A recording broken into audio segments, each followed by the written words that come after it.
మొక్కజొన్న పొంగలి సులభంగా మరియు రుచిగా. నన్ను ఒలిచి ఈ గింజలను తీసుకోండి.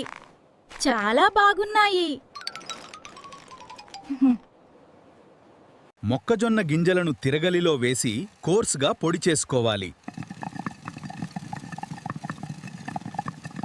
1 కప్పు మొక్కజొన్న గింజ పొడి, 1/2 కేజీ బియ్యం, 1/2 కేజీ పెసరపప్పు 20 నిమిషాలు నీళ్లలో నానబెట్టుకోండి.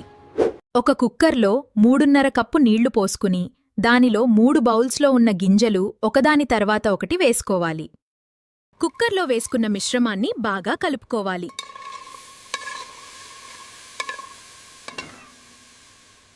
కుక్కర్ మూత పెట్టి స్టవ్ ఆన్ చేసుకుని స్టవ్ మీద పెట్టుకోవాలి.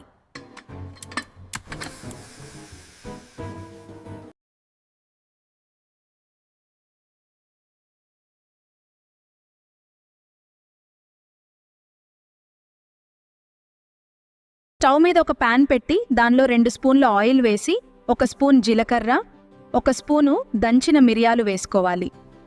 అల్లం, జీడిపప్పు, కరివేపాకు వేసి బాగా కలిపితే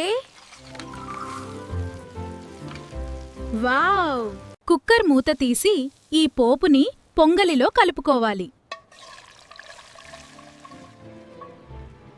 ఇప్పుడు ఉప్పు, 1 స్పూను నెయ్యి వేసి బాగా కలపాలి.